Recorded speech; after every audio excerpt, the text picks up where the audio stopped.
Hey guys! So today I thought I would open up some parcels and talk about a little bit about some of the things I got because some of them are kind of relevant for you guys. And I also wanted to do a little bit of Q&A. First, we have to address the lighting issues. There's a hair on the lens.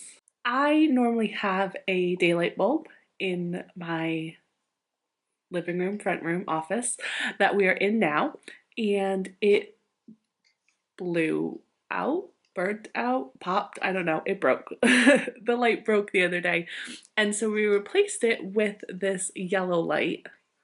So I think in one of these parcels, yes, right now we have a warm light, and we're gonna pop in a daylight bulb, and we're gonna see if it makes a difference. So I'm gonna switch out the light bulb, see if it makes a difference to the lighting. I'll be right back. Okay, that's better. At least it's better for me. Whether there's any difference on this film, I have no idea, but it's amazing to me the difference in the feel of a room in having a warm yellowish light compared to having a daylight bulb.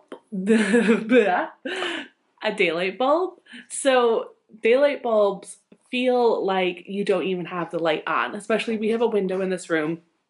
It's still very dark. I live in England and sunlight in the winter time is not very prominent. It's generally overcast and quite dark. So having a daylight bulb in our front room just feels like it's a bright day rather than, oh, we have the light switched on. So it really, really helps, particularly with like just mood and not feeling like you're inside. Hi. So let's get this paper out of the way. All right, so what else is in the box? So the next thing that I ordered is kind of a preview of what's to come, and I will do another video about this. Typical fashion, the filters for the Chemex have come before the coffee and before the actual Chemex. So kind of being a tease, but I'll give you the backstory. I gave up coffee maybe 2-3 years ago, and basically I gave it up because one, the caffeine was not agreeing with me. It was messing with my sleep. I would wake up, I'd be tired, I'd have a coffee that would make me feel a bit better. 3-4 hours later, I have a terrible headache, so I have another cup of coffee. Second issue, as a side effect of stress, there were some health problems that came along, and coffee made those health problems worse. It also made my anxiety worse, and so I just gave up coffee, but I miss it. I have given up a lot of things for health reasons, for food allergy reasons, and I really only miss 2 things. 1 is grilled cheese and 2 is coffee. I just really like the taste of coffee, and not like coffee with like 5 sugars and like a bunch of milk and syrups, just like plain black coffee. I love it. Anyways, I've been working really hard on kind of healing back up, and so finally I was ready to introduce coffee back into my life, but only decaf. I'm not going back to caffeine. I am not a person who needs caffeine. This is peppermint tea, by the way. And I'm really enjoying having coffee back in my life. And so I was like, okay, if I'm going to have 1 cup of coffee a day, it is going to be a damn good cup of coffee. And so I did some research, learned about how they decaffeinate coffee and the various processes that they can go through to decaffeinate coffee, and what are considered like best practices and healthiest practices, and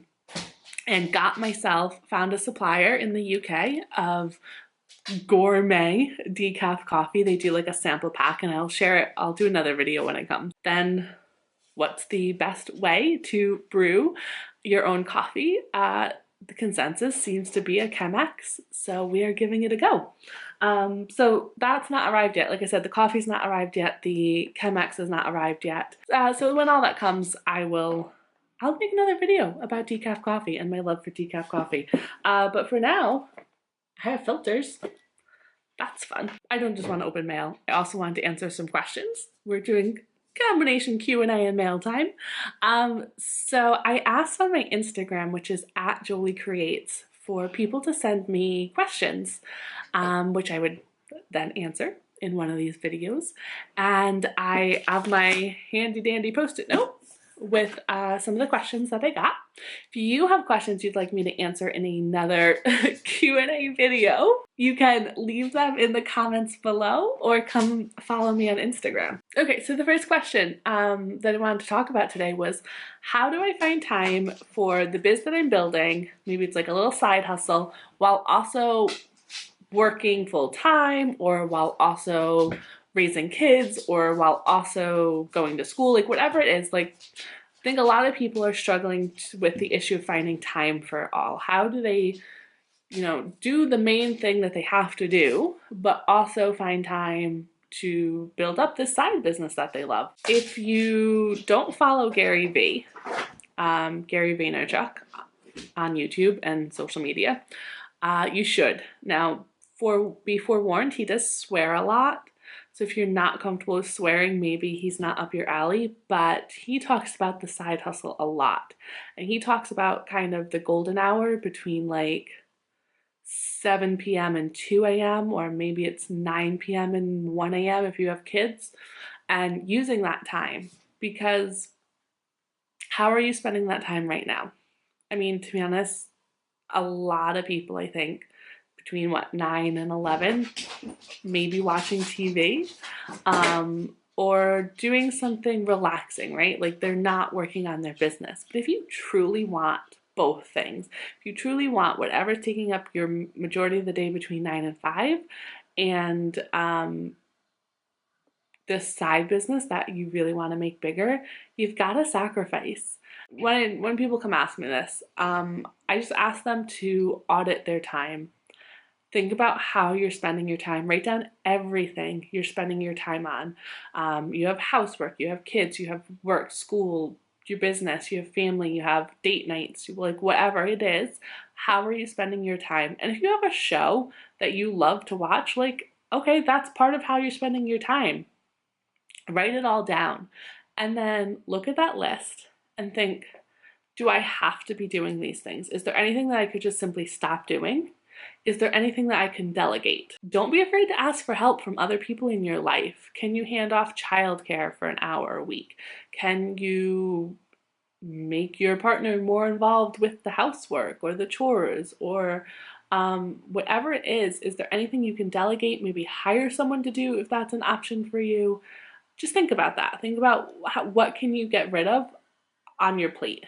And then look at, is there any hours in your day where you are not really using them that wisely, with the consideration that your goal is to build up a side business?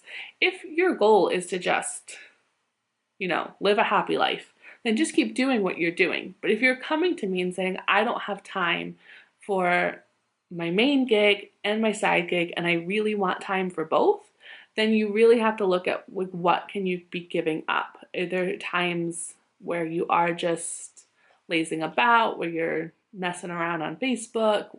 Are there times in your day where you're just kind of wasting time? And look at those options. So the next question that I want to address was, how can I have confidence in myself and my biz? So a lot of people, one, doubt themselves a lot. Totally normal. We all do it. And then not only do they doubt themselves, but when they start building up a second business, they start doubting that business. When they start turning their passion into a business, there's a fine line of, is this still a hobby that I earn money from, or is this an actual business? And my friend Tara Swagger has a great video I believe it's called Hobby or Business, and I'll link to it in the description below. And she talks about what's the difference between having a hobby that makes money and having a business. And in general, your hobby, you're satisfied with where it is. If you have a hobby that you make a little bit of money from, you're generally satisfied with how much money that hobby brings in. The minute you decide to go for it and say, no, I want more from this, I'm committed to this, it's a business. I don't care what it looks like on paper. I don't care what it looks like to your partner. I don't care what it looks like to your mother-in-law. If you've decided inside that you want this thing to be bigger than it is, you have goals, ambitions, and drive for this thing. What is he doing? Then it's a business, and you just need to trust that, and you need to stop giving other people power, other people's voices and other people's opinions power over you. Don't let other people make you feel bad about yourself, because trust me, we do a good enough job making ourselves feel bad about ourselves. We don't really need to add other people's opinion and shit into that equation. So ignore everyone else in your life. Focus on what your gut is telling you, and if you want it to be a business, then it's a business. Now, as far as having more confidence in yourself, the shitty news is that to have more confidence in yourself, you need to do the scary things more. So all of the things we doubt our ability to do marketing, or we doubt our ability to make more money, or we doubt our ability to whatever. The only way to get more confidence in ourselves is to do those things and to see for ourselves that bad, scary things did not happen as a result, that we did those things and we made those decisions and we took those risks, and maybe things didn't work out exactly how we thought they might, but we powered through, right? You have to fail sometimes. You have to fail because when you fail, it proves to yourself, hey, I failed, but I'm capable of getting back up. I'm capable of adjusting and adapting and fixing mistakes. So sadly, the way to have more confidence in yourself is to just do more scary things. And I know that's not a good answer or the answer you want to hear. Okay, so let's go back to mail time because I have a few more goodies. So, more goodies.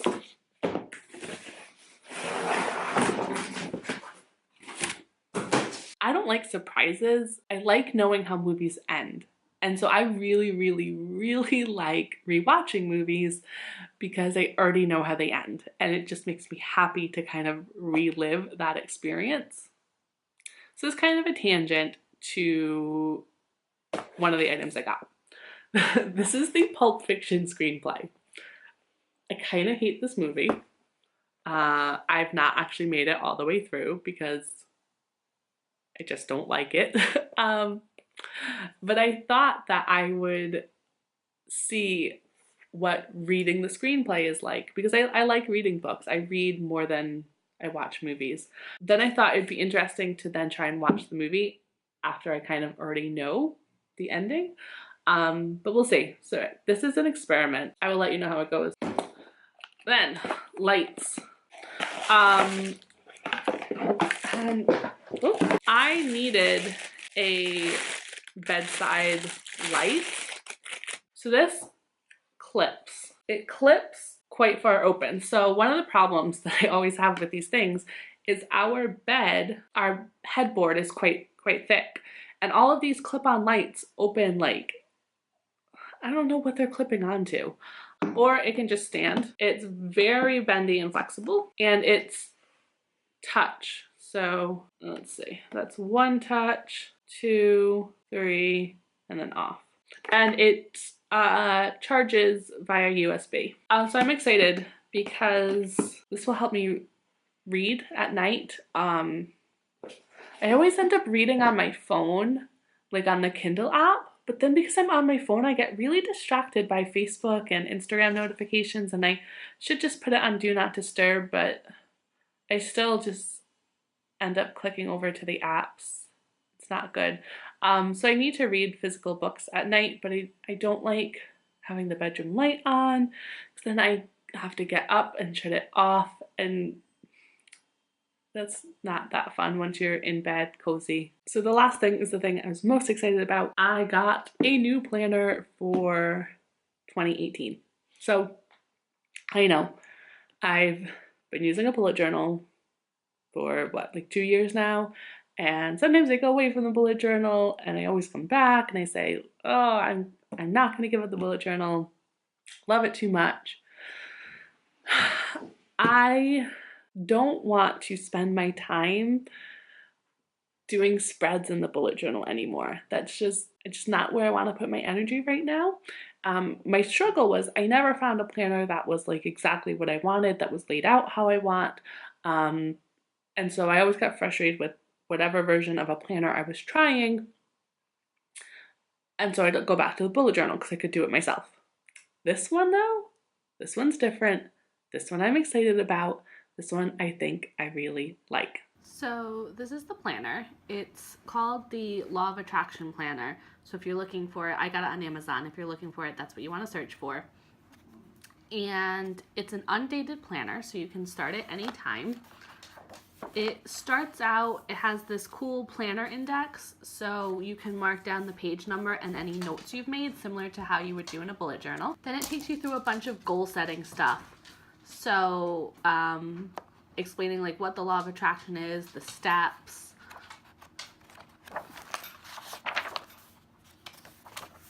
going through goal setting, typical stuff that you'll have seen if you've done like any goal setting, but I enjoy having this at the beginning of a planner, particularly if I'm starting at the beginning of a new year. So writing down your like life goals and, you know, where you want to be, why you want to be there, all those typical steps, you know, 3-month, 1 year, 3-year life plans type of things. I like that it has a big focus on daily self-care and daily habits. That's something I'm a big supporter of and really keen on doing more of, incorporating things like meditation and regular self-care into my life. So I like that this book has an emphasis on that. So once you've done all the goal setting, you get into the actual planner. It starts with a calendar, and again, undated. You set your main goal for the month, your intention for the month, and any kind of habit or skill that you want to focus on learning, so self-improvement. Breaking down the big goal into 3 smaller goals, breaking down those goals into actions, and then space for ideas, gratitude, things like that. Then the main part of the planner is weekly spreads. So it goes Sunday to Saturday. So there's space for a big goal, priorities. For the week, there's a goal for the week, priorities for the week. It has space for a personal to-do list. It has a habit tracker built in. So the default ones, or the ones pre-written, are gratitude, meditate, and exercise. Totally fine with those. Then you can add in your own, and then it has space for notes. There are times to the day, which I used to hate, but now that my business has become more like appointment based and like coaching calls with clients, I actually appreciate having those times because I can block out my day. So I can block out, here's where I'm going to exercise, here's, you know, this call, whatever. So I like that. So that's the main week. I think it's going to work really good for me. It's typically what I'd have in my bullet journal, space for the day's activities, priorities, goals, things like that. So I'm happy with that. And then there's also, let's see if I can find one. So then there's a monthly review section, kind of rating yourself in various categories, how you're doing, what you learned, what you learned from successes, what you learned from failures. I like having a built-in monthly review, and I'm happy with these questions, so that works for me. Sometimes when there are monthly reviews in journals, I don't particularly resonate with the questions, but these ones I'm happy with, so I like that. And then, pretty cool feature number whatever we're on, there's ideas and notes at the end. So lots of space for this to not just be a regular planner, but to have ideas and notes in it. And then remember, it has that index at the beginning, so if you do like have something you think you can refer back to, you can mark it off in the index. So that's the main part of the journal.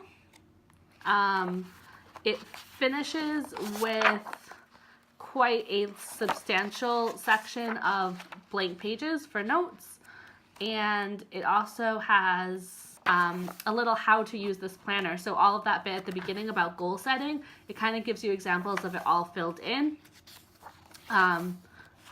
which I like. I really like seeing examples of how a journal is used. I don't think there are enough examples for like planners of how like to use them. So yeah, so that's the planner. So that's my new planner. I will keep you updated as to how it's going, how I'm using it. If I'm liking it, I will keep you guys updated. I hope you liked this Q&A mail time mashup. If you did, leave a like, be sure to subscribe to my channel, and leave me a comment below if you have questions for another Q&A session or if you have ideas for videos I should film. Talk to you guys soon.